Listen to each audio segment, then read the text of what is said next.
A $50,000 check wasn't the first thing that killed Elara Vance. The first killer was a shadow. An invisible shadow, hiding in the X-ray like a dead galaxy. A small malignant nebula nesting in her chest. The doctors gave it a long clinical name, Hodgkin's lymphoma. But to Elara, it was simply it. It had arrived 3 months ago, uninvited, without warning, and began its quiet occupation, stealing everything, piece by piece. Her energy drained as if through some invisible leak. Her future became a fog-covered landscape full of uncertain roads. And worst of all, cruelest of all, it was stealing the light from her eyes. For a painter obsessed with sculpting light, someone who worshipped the way morning sunbeams turned dust into gold, that was a death sentence more terrifying than death itself. It was an insult to her very soul. But tonight, in the attic thick with turpentine and loneliness, when she accidentally saw her father, her strong, silent father, quietly auctioning off his most treasured memories online, Elara realized there was something worse than dying. It was becoming a burden. It was watching the ones you love sacrifice their dignity for you. It was becoming the shadow that devoured the light of an entire family. And that's when she made her decision. If she had to fight, she wouldn't just fight the enemy within. She would fight the world outside. She would fight with the only weapon she had. Tomorrow, she would bring her light to the streets, the darkest streets, and see if it could survive, or be swallowed whole. Everything began the next morning, in the space she called her studio. In truth, it was just the attic of an old house with exposed wooden beams and a single round window facing a brick wall.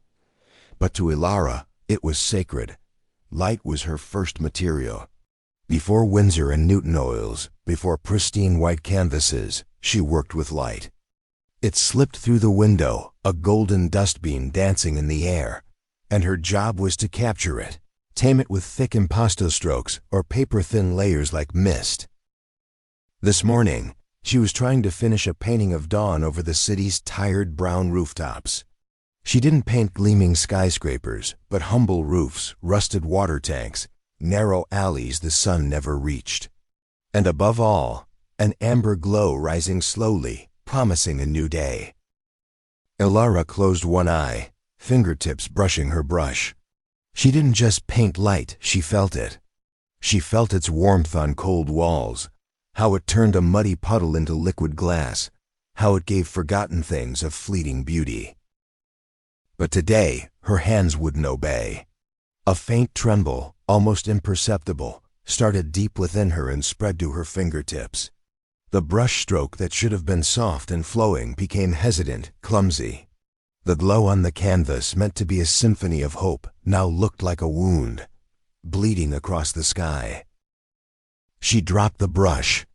It hit the wooden floor with a sharp clatter that pierced the early morning silence. Elara stepped back, staring at her unfinished work. It was a lie. A beautiful lie, masterfully executed, but one she could no longer believe. Because Elara's world no longer held light in that way. Light had come to mean something else. Sunlight now scorched her sensitive skin, made fragile by chemo. The fluorescent lights in hospital corridors, cold bluish white, made her dizzy, nauseous. Even the golden dust beam dancing in her studio was a cruel reminder of millions of cells rebelling, multiplying wildly in her blood. The disease wasn't just an invasion of her body, it was an attack on her artist's soul. It changed how she saw the world. Once, she could spend hours watching sunlight filtering through tree leaves, casting dappled patterns on sidewalks. Now all she saw was decay. Once, she found beauty in the wrinkles of a stranger's face, maps of a life lived. Now she saw the skull beneath the skin. The illness turned her into a cynic, someone who saw darkness even in broad daylight. And the fear eventually came. Not like a flood, but seeping in like ink on blotting paper. Not fear of death, too abstract, too distant, but something more mundane, more immediate. It showed up in the bills piling on the kitchen table, like a flock of white vultures waiting. Bold numbers, cryptic medical jargon, red-letter warnings, past due. The first round of chemo had wiped out her parents' modest savings.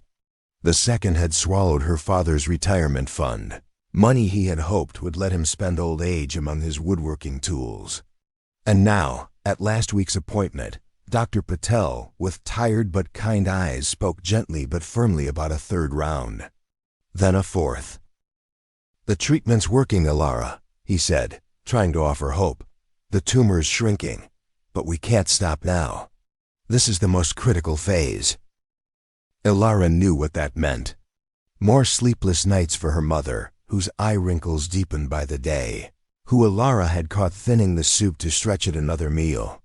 More weight on her father's already bowed shoulders, Arthur Vance, who once carried heavy oak boards with ease, now crushed by an invisible burden. The creak of the floor downstairs pulled her out of her thoughts. She descended the stairs, footsteps ghostly, a habit from countless nights of pain she tried to bear alone. Her father sat at the kitchen table, back to her. He didn't know she was there. The kitchen was dark, lit only by the cold blue glow of a laptop screen, casting deep shadows into his tired face. A carpenter, a man of wood and steel, was typing slowly, calloused thumbs awkwardly brushing unfamiliar keys. Elara held her breath, leaning in, heart pounding. She saw the screen, and her world shattered. It was an online auction site, a place for craftsmen, tool lovers, and listed under the seller name Vance 62. Stanley chisels, model 750, circa 1952, near mint. Starting bid, $150. Japanese Ryoba saw, blade still sharp. A gift from an old friend. Starting bid, $80. They weren't just tools. They were his life. Elara closed her eyes and smelled them. The faint linseed oil on the chisel handles, gifted by her grandparents on their wedding day. The cold metal of the handplane he bought after finishing his first big project.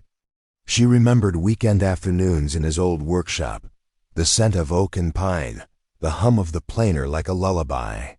She remembered how he taught her to hold a chisel, to feel the grain, to shape rough wood into something useful and beautiful.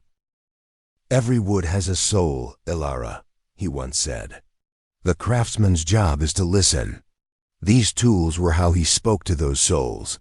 They were his hands, his spirit, and now he was selling them. Selling his memories, selling his passion, selling his dignity. Because of her. A wave of rage and shame, hot and bitter, rose in Elara's chest. It choked her. She turned, ran up the stairs before he could hear the sob bursting from her throat. She slammed the door shut, leaned against it, trembling. No, no, no. She wouldn't let this happen. She wouldn't become a black hole that consumed everything her parents had spent a lifetime building. She wouldn't let them give up one more ounce of pride. She had felt powerless against the disease, the bills, her betraying body, but she wasn't entirely powerless. Her eyes scanned the studio, not with the disappointment of a blocked artist, but the resolve of a warrior. Canvases stacked in the corner, each a piece of her soul, a shard of stolen light. A saxophonist playing beneath a street lamp, his notes glowing in the dark. An elderly couple dancing in their living room, sunset pouring through the windows. The unfinished dawn on the easel. They weren't just paintings, they were her weapons. The decision formed not as a flicker of hope, but a cold, deliberate choice, a defiance. If the world demanded a price for life, she would pay with what she created. She wouldn't beg. She wouldn't let her father sell his soul. She would fight. Elara stepped to the easel. She picked up her brush this time, her hand steady not from health, but from sheer resolve. She dipped it in cadmium yellow, a brilliant, defiant yellow, and with a bold, fearless stroke, she completed the halo of the sun, making it blaze against the gray sky. Tomorrow she wouldn't just be a patient awaiting her fate. She would be a warrior, chasing it. The city was a chaotic symphony, and the sidewalk at the corner of 14th Street and 5th Avenue was its main stage. Car horns blared like off-key trumpets. The screech of a yellow cab's brakes grated like a violin with a snapped string, and the endless murmur of millions of footsteps on concrete laid down a relentless, unceasing rhythm. The smell of bus exhaust mingled with the scent of roasted chestnuts from a nearby cart. The perfume of a passing socialite mixed with the musty tang rising from sewer grates.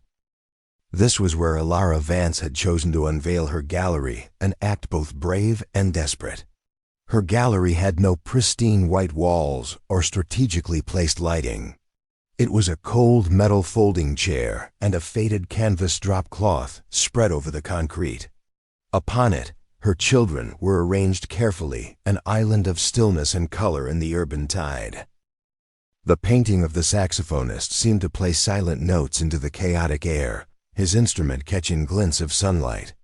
The elderly couple dancing in their living room, now laid bare to 1,000 anonymous eyes, their waltz a quiet defiance of time. And the city sunrise, finished just last night with a defiant stroke of the brush, tried to cast a pale light in competition with the harsh noon sun. Beside them stood a small hand-painted sign, "Original Art. Every piece tells a story." Elara sat in her chair small, almost invisible amid the chaos. She wore a thick gray sweater, despite the warmth, trying to hide the frailty Chemo had left behind. A deep blue knit cap concealed her thinning hair, one of the clearest markers of the war she was waging. She was part of the scene, a small dot in the city's greater painting, but also entirely apart from it. She watched faces pass by. They were real ghosts, swept along by invisible missions, a meeting, a train, a lunch. Their eyes glued to glowing phone screens, to watches, to anything but the present, anything but her tiny island of color. Her paintings, her soul fragments, were mere smudges in their peripheral vision, no more significant than a crack in the pavement or windblown trash. An hour passed, then 2. 3 long hours stretched like centuries. Fatigue began gnawing at her, a dull ache spreading from her back to her legs, a reminder that she was fighting not only the world's indifference, but her body's betrayal. The fragile hope she'd started with flickered, nearly extinguished. She felt like a statue, slowly turning to stone beneath the city's apathy, a pilgrim who had reached the promised land only to find it empty. Occasionally, someone slowed. A tourist couple, camera bouncing on his chest, pointed at the sunrise piece. The wife said something in a language Elara didn't understand. The husband nodded, then they moved on. A girl in headphones, swaying to a private rhythm, glanced at the saxophonist, smiled faintly, and vanished into the crowd. Each glance, even the briefest, lit a flicker of hope in Elara, only to be snuffed out like a match in wind, leaving behind the sting of disappointment. Then, a shadow fell across her paintings, cutting through the sunbeam where she sat. Elara looked up, squinting against the sudden change in light. A man in a charcoal gray suit, tailored to perfection, stood before her. His dark hair slicked back, silver at the temples only enhancing his authority. His Italian leather shoes gleamed like mirrors and seemed to sneer at the dusty pavement. His face was sharp, with a cold smugness Elara recognized instantly. Her stomach clenched. Julian Croft. Her heart skipped, then beat faster, part anxiety, part old humiliation. 6 months ago, she'd summoned all her courage, bringing her portfolio, a curated set of her best works printed on matte photo paper, to Croft & Co. in Soho. A minimalist space with whitewashed walls and polished concrete floors, where art was displayed like relics, spaced meters apart, each under its own halo of light. Julian Croft had flipped through her work with a level of impatience bordering on offensive, as if his time was gold and hers mere dust. "Good technique," he'd said back then, voice dismissive, eyes on the window instead of her. "You understand light. But it lacks a story. It's tame, too safe. Art, Ms. Vance, is not about beauty. It's about conflict, pain, fracture. Your work lacks the courage to look into the darkness. Come back when you find it. That cold rejection, wrapped in lofty critique, had silenced her brushes for a week. It planted doubt deep in her heart. And now, here he was, standing on the sidewalk, looking down at her makeshift gallery with those same judging eyes. His gaze slid over her paintings with no interest, then settled on her. A barely there smirk tugged at his thin lips, not a smile, but recognition tainted with superior pity. She could feel like a chill. "Vance, isn't it?" he said, like recalling the name of a former waiter. "Looks like you found your darkness, huh?" His words struck like an invisible slap, stinging deeply. He wasn't talking about art. He meant the knit cap hiding her hair loss, the pallor of her skin, the desperation in her street-side display. He turned her tragedy into a cheap artistic critique, a smug prophecy fulfilled. Elara's face burned with shame and rage. She wanted to scream at him, to tear through his hypocrisy, to shout that he knew nothing of true darkness. That darkness wasn't a theme or a gimmick. It was a monster chewing from the inside. It was sobbing into a pillow at 3 a.m. It was antiseptic stench and a father's broken eyes as he sold his soul. But she clenched her fists, nails digging into her palms, holding back the storm. "I don't need your pity, Mr. Croft," she said, voice raspy from disuse, but firm with self-respect. He shrugged perfect nonchalance. "Good luck with sales." Then he turned, his straight-backed figure swallowed by the crowd, leaving Elara with a wound deeper than any physical ache. The shame made her tremble. She wanted to pack up and vanish. Maybe Croft was right. Maybe she was just a failure, trying to sell gentle illusions in a world with no room for softness. As if the universe echoed her despair, the sky suddenly dimmed. Gray clouds rolled in, swallowing the sun. A single cold drop hit Elara's cheek, then another, then the downpour. Summer rain hit hard and fast. People screamed, scrambling under awnings.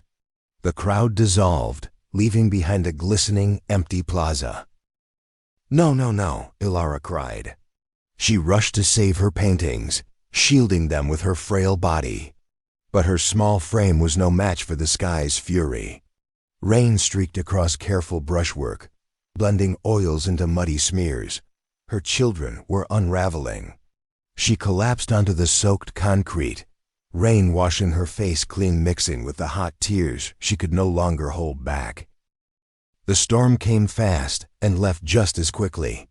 15 minutes later, the sun returned weak and apologetic. The world shimmered with rain's aftermath. Elara sat motionless, shivering with cold and failure. Everything felt lost. "Sweetheart, are you all right?" A soft, warm voice drew her from the pit of self-pity. Elara looked up through tear-blurred eyes. A white-haired woman, eyes gentle, stood holding a dripping rainbow umbrella. Elara shook her head, speechless. The woman glanced down at the soaked paintings. She bent slowly, knees creaking, and picked up the dancing couple. A rain streak had cut through the wife's face like a perfect tear. "Oh," the woman breathed. "It's beautiful." Elara blinked. "It's ruined." "Ruined?" The woman smiled, lighting her wrinkled face. "No, dear, now it's perfect. The rain streaks ... They make it look like it's crying, but they're still dancing. Still dancing through the storm. Just like we did, my husband and I. He passed last year." Her eyes misted over. She looked at Elara again, gaze firm. "How much for this one?" $80, Elara stammered. Without hesitation, the woman opened a worn leather wallet and counted out 4 crumpled 20s. "Here, darling." She placed the bills in Elara's cold hand, her warmth seeping into her. "Don't ever stop dancing, no matter the rain." She cradled the painting like treasure and walked away slowly, her rainbow umbrella the only bright spot on the wet sidewalk. Elara stared at the damp bills in her hand. They were real. The most real thing she'd felt all day. $80. Not just money, but validation. A message from the universe. Even in ruin, beauty remains. That someone, somewhere still sees it. She looked up and took a deep breath of rain-washed air. The battle wasn't over. It had only just begun. $80 in Elara's coat pocket felt like a warm ember, radiating heat against the chill of exhaustion and despair that had blanketed her all afternoon. It wasn't enough to change anything financially, but it had shifted everything spiritually. It was proof that she wasn't invisible, that her art, even when weathered and wounded, could still reach another soul. After the encounter with the old woman, a few more people stopped by, perhaps drawn by the flicker of courage blooming in Elara's eyes. An art student bought a small charcoal sketch for $10, saying he liked the raw energy in her strokes. A middle-aged man in a postal uniform bought the saxophonist painting, claiming it reminded him of his father, who used to play in a jazz band in Harlem. The day's total came to $145. A meager figure against the mountain of debt, yet an achievement carved with her own hands and soul more validating than any praise. The sun began its descent, a molten orange orb sinking behind the skyline to the west. Elara's favorite light golden and melancholic cast long shadows across the pavement, turning passers-by into elongated, distorted silhouettes. The post-work crowd spilled from office buildings, a river of weary urgency, faces blank after a long day's labor. Elara thought of packing up. Her body screamed for rest, and she needed to be home before her mother started to worry. That's when she felt the shift in the air. A subtle but unmistakable change, like the stillness before a storm. Amid the chaos, a silence. Amid the flow, a rock. A man had stopped in front of her gallery. He wasn't like the others. He didn't breeze past. He didn't glance and move on. He just stood there, absolutely still, hands buried in the pockets of a worn leather coat, faded at the shoulders and elbows. A gray fedora obscured most of his face, revealing only a chiseled jaw and thin lips that seemed to have forgotten how to smile. Elara barely noticed him at first. Another curious bystander, she assumed, maybe waiting for someone. But a minute passed. Then another. The man didn't move. His presence created a strange stillness around him, as if the city's urgency refused to breach his space. Pedestrians unconsciously walked around him, treating him less like a person and more like a permanent fixture. Elara grew curiously uneasy. He wasn't looking at her or at the more vibrant cityscapes.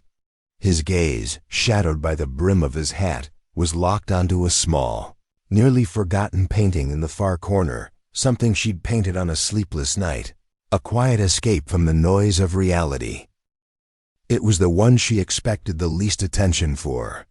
No bright colors, no familiar landmarks. Just a nearly monochrome image of a desert at dusk. A deep indigo sky layered with paint for depth, scattered with early stars like broken diamonds. The land below vast, dry sand rippled with dry brushstrokes. A solitary saguaro cactus stood at center, upright like a watchful sentinel, arms raised in silent prayer. Its shadow painted in black, tinged with violet, stretched across the barren earth, like a giant finger pointing toward nothingness. The man took a single step forward. His old leather boots made a dull thud against the concrete. He crouched, slowly and deliberately, with ease that betrayed his age. Elara was surprised. Most only looked down from above. He tilted his head, studying the piece from another angle, as if decoding an ancient language. His silence was heavy, not apathetic, but deeply focused. Respectful in a way Elara had never experienced. Finally, he spoke. His voice seemed to come from a distant old place, deep and rough, like stones tumbling in a dry riverbed. "Do you think," he said, not looking at her, still staring at the painting, "its shadow is longer than the cactus itself?" Elara froze. It wasn't how much, or did you paint this? It was a question about art, about meaning, a question that pierced the very heart of what she had tried to express. something even she barely understood. She swallowed, searching for her voice. I think sometimes it's the darkness that defines us. It shows us where we've stood, how far we've come. Shadows can't exist without light. The man nodded slowly, as if her answer confirmed something he'd suspected. He stood unhurried, solid, and turned to face her. Beneath the brim, she finally saw his eyes. An icy blue, clear yet cold, the kind of blue that belonged to mountain glaciers or a winter sky emptied of clouds. Eyes that had seen too much, lived too long, and were no longer moved by anything ordinary. They didn't look at her with curiosity, but with something closer to terrifying understanding. Why the desert? He asked. A young woman, living in this city of towers and noise, why paint something so barren? I've never been to the desert, Elara admitted, a little embarrassed. I painted it from photos, old films, dreams, I think. Maybe when there's nothing around, you can finally see everything clearly. No distractions. Just earth, sky, light, darkness, and your own existence. A flicker passed through the man's eyes. A spark then gone, like a long-buried memory waking up. My wife, he said, voice softer now. She used to say the same thing. She was a painter. Far better than me. He paused, a sad smile tugging his lips. She loved the desert, born and raised in Arizona. She said the city was too loud. You couldn't hear yourself think. Elara held her breath. The moment had grown intimate, sacred. She felt like a guest in someone else's hallowed memory. She said you can only see everything when there's nothing left to block the view, he murmured. He went quiet, eyes drifting toward the sun-streaked horizon. Elara didn't interrupt. She could feel the weight of sorrow emanating from him, old, worn, but still alive. Like an old scar that ached before the rain. She passed, he added, evenly, without emotion, as if stating a basic fact, 15 years ago, because of a shadow. One inside her, one no light could touch. Elara's heart clenched. A thread of invisible connection formed between them. They were strangers, young and old, city-born and desert-bred, but now standing on the same ground, haunted by the same kind of shadows. The man looked back at the painting. This one, he said. It has her soul, the solitude, the strength, and the hope. It's all there. He pointed at the cactus. I'll take it. Elara blinked. Yes, sir. It's $200. She blurted a price that felt ludicrous. But after that conversation, it no longer felt like just hers. It deserved something more. The man didn't flinch. He didn't reach for a wallet. Instead, he pulled a leather checkbook and an old Mont Blanc fountain pen from inside his coat. He opened the book, rested it on another painting, and began to write, his handwriting strong, precise, unwavering. When he handed her the check, Elara took it carefully, not daring to look. She wrapped the desert painting in newspaper with gentle reverence, like preparing a relic. Thank you, she whispered, her voice cracking. He nodded, pulling his hat lower, shielding those glacier blue eyes. Just before turning to leave, he said one final thing. His voice low, steady, like a benediction and a command. Keep seeking the light, little one. Never let the dark win. Then he turned and walked away, swallowed by the crowd, gone as suddenly as he had come. Elara stood frozen. Her hands trembled as she unfolded the check. The streetlights had just flickered on, casting a warm glow. And then she saw the number. The world stopped. The noise of the city faded to silence. All she could hear was her heartbeat thundering in her ears. Her breath caught in her chest. She stared at the figure, those zeros dancing before her eyes. She blinked, thinking she was hallucinating. But the number remained. Unmistakable. $50,000.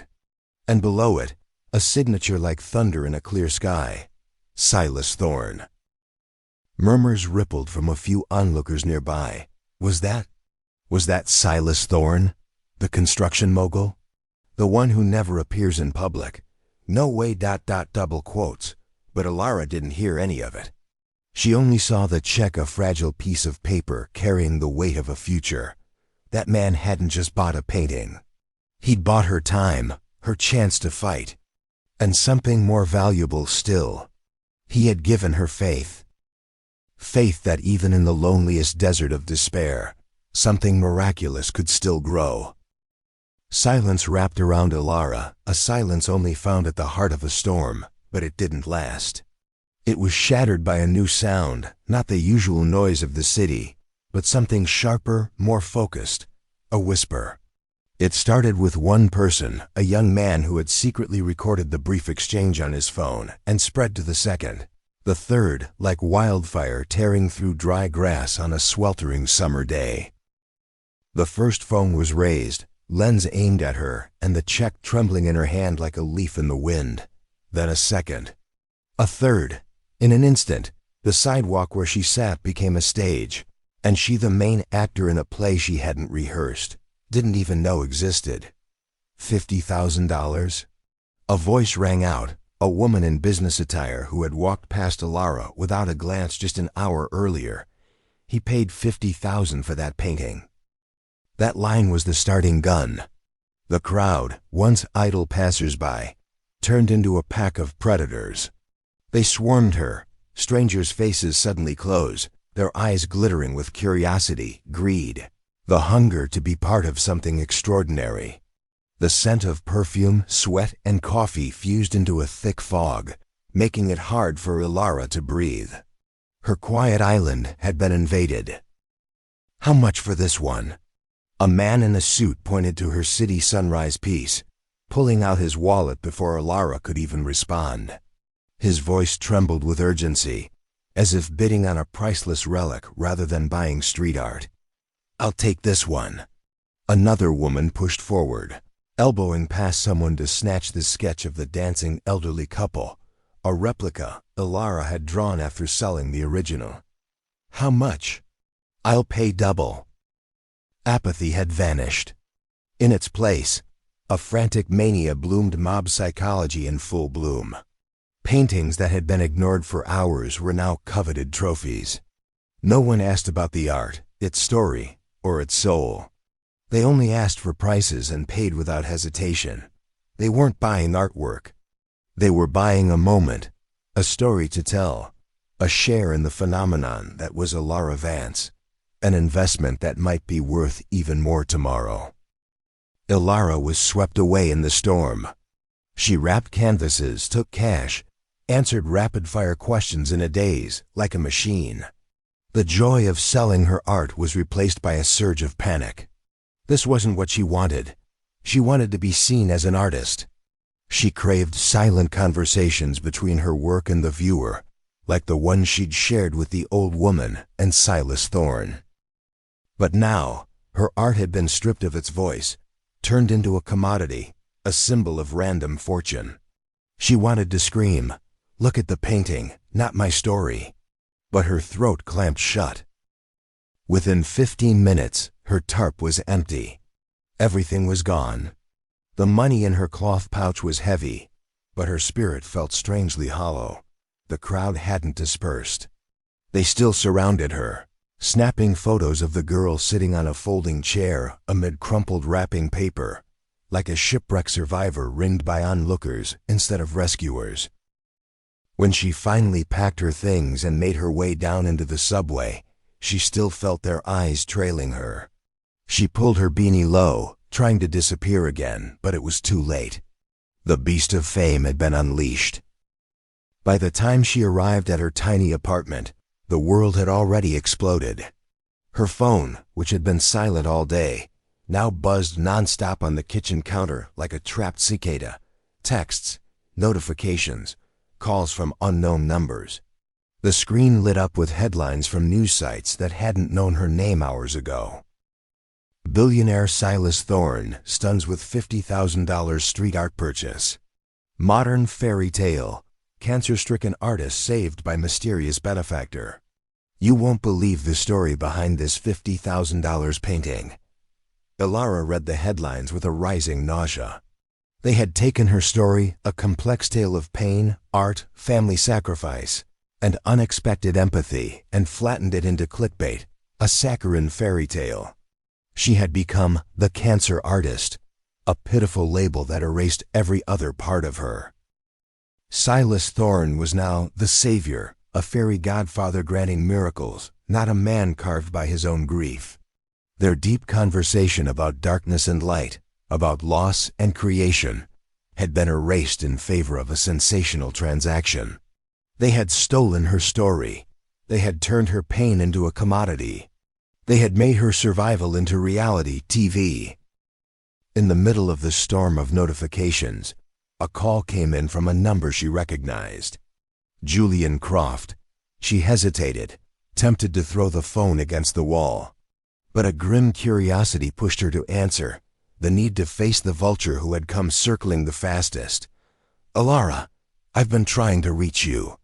Julian's voice was no longer smug, it was honeyed, falsely warm. "Can you believe it? Silas Thorne. He's nearly unreachable. This changes everything." Elara said nothing, letting him reveal himself.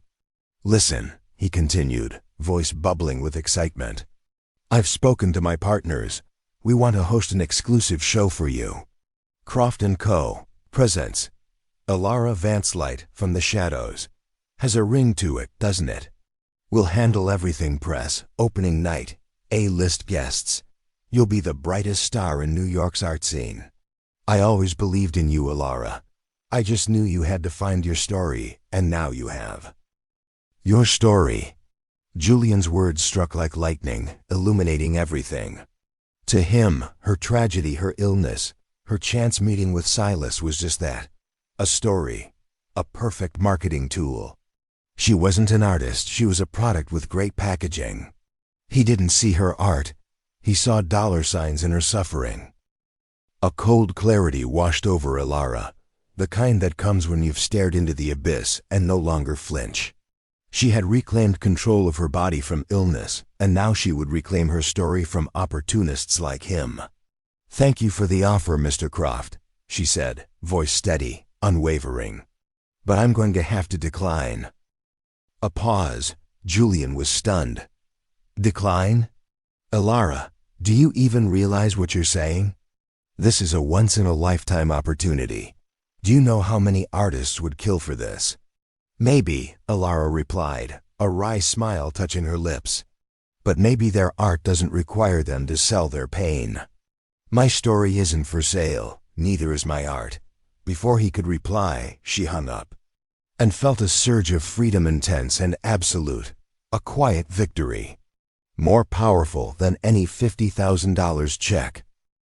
She turned off her phone, letting the world rage on without her. She needed silence. She opened her laptop not for the news, but for her inbox. She knew it too would be drowning. And it was hundreds of new emails. Most from reporters, galleries, self-proclaimed art managers. She scrolled past them without mercy. But then, among them, she found something else. Simpler subject lines, more honest. An email from a woman in Ohio, subject line, "Thank you. Hi Elara, I'm also fighting the same illness at stage 3. Reading your story today gave me strength. Thank you for reminding me that we are more than our diagnoses. We are still ourselves." An email from a young artist in Oregon, subject, "Don't quit. I was about to give up. I was going to sell my supplies and get a real job, but your story reminded me why I started. Thank you for not giving up." An email from a nurse at St. Jude's Cancer Ward, subject, "Light. We put your article up on the ward bulletin board. My patients' kids and adults read it. You brought light to a place that needed it. Please don't stop painting." Elara read each one, tears slipping down her cheeks, not of pain, but connection, understanding. This was the truth. This was the real story. It wasn't about money or fame. It was about turning her pain into a lighthouse for those still lost in the dark. She began replying one email at a time, not with canned responses, but with truth. She told them about her fear, her exhaustion, the night she almost gave up in the rain, and the kindness of an old woman with a rainbow umbrella. She began to build a small community, a circle woven from threads of pain and hope. That night, for the first time in months, Elara Vance slept soundly. No dreams, no noise, just stillness. And in that stillness, amid quiet conversations across computer screens, she had found her voice again. The hospital room hadn't changed, a truth that was both comforting and terrifying. The walls were still the same sterile white, not the white of purity, but of emptiness. The air still smelled like antiseptic and alcohol, a scent Elara knew she'd never forget. And the steady beeping of the 4 machine remained the soundtrack of endless hours, a mechanical rhythm that kept life tethered to her body. Elara sat on the familiar bed, a needle embedded in the back of her hand. A clear, cold liquid, the cocktail, as the nurses called it, dripped steadily into her veins. This was her final round of chemotherapy. The setting was identical to all the times before, but Elara was not. She was no longer a passive prisoner inside her own body. She no longer stared at the cracks on the ceiling, counting them to pass time, to escape reality. She no longer looked out the window with a desperate yearning for a world that didn't seem to belong to her. A world of the healthy, walking freely under the sun. Instead, on her lap rested a worn leather sketchbook. Her hand moved steadily across the page with a charcoal pencil, not trembling from weakness, but firm with newfound focus. She wasn't drawing grand landscapes or unfamiliar faces. She was capturing the small world around her, searching for beauty in the rawest details. She drew the way the afternoon sunlight slanted through the plastic blinds, casting geometric shadows on the tiled floor, a chessboard of light. She sketched her own frail hand, veins raised beneath paper-thin skin, the 4 needles sparkling like a strange jewel, a symbol of the battle she had endured. She had found her light again. Not the pristine, radiant light of a painted sunrise, but a light that was real, a light that lived even in the darkest corners, shaped and made more vivid by the shadows surrounding it. She no longer tried to flee from the dark. She had learned to look through it, to find beauty in its imperfections, in the fragility of life. Dr. Patel, passing by, stopped and smiled. "That's the best sign," he said. "When an artist starts creating again, it means their soul is beginning to heal." The money from Silas Thorne had done more than heal her soul. It had brought peace. The $50,000 check, once verified to the astonishment of the bank clerk, became an antidote to the financial burden crushing her family. It paid off the mountain of bills, erased red numbers, silenced relentless debt collectors. It returned her father, Arthur Vance, to his woodworking tools. Elara would never forget the moment he brought home his set of Stanley chisels, lovingly cleaning each one as if tending to a newborn. The guy who bought them was a young carpenter, her father had said. He told me he was honored to be holding onto them for a real craftsman. But the greatest gift Silas Thorne gave wasn't money. It was silence. He bought her the luxury of not having to worry something no insurance could ever provide. He gave her space to breathe, to focus on the war inside her body without being distracted by another on her finances. He gave her permission to just be a patient, a daughter, an artist in recovery, not a warrior holding up the weight of the world. 6 months later, New York City welcomed a new art exhibit. It wasn't held in the glitzy galleries of Julian Croft, who had sent a few more emails before falling completely silent. It took place in a cozier space in the West Village, with exposed brick walls and creaky wooden floors, where the air carried the faint scent of old books from the shop next door. The exhibition was called Where Darkness Meets Light. There was no expensive champagne or dainty hors, only hot apple cider and ginger cookies made by Elara's mother. The attendees weren't billionaire collectors or A-list socialites. They were people who had followed her story, who had found solace in it. A woman from Ohio, her hair just beginning to grow back after chemo, flew in to hug her. The art student from Oregon, now more confident, brought Elara a tiny sketch of a resilient pine. The nurse from the cancer ward, along with some of her patients who had been granted special permission to attend. The old woman with the rainbow umbrella came too, holding Elara's hand and whispering, "I knew you'd make it." Her parents stood in a corner, hands clasped, their eyes glistening with a pride words could never capture. The exhibit displayed Elara's new works, more intricate, more mature, exploring the dance between fragility and strength. On one wall, lit with quiet reverence, hung pieces from that sidewalk gallery day, the defiant sunrise, the lonely musician, and at the center, the rain-damaged painting now framed in oak, carved by her father. Beneath it, a small plaque read, "Sometimes the scars tell the best stories." The exhibition told a complete story, not of overnight success, but of persistence, of wounds, and the beauty found in ruin. At the night's end, with only close friends remaining, a mail carrier in uniform quietly handed Elara a flat box wrapped in simple brown paper.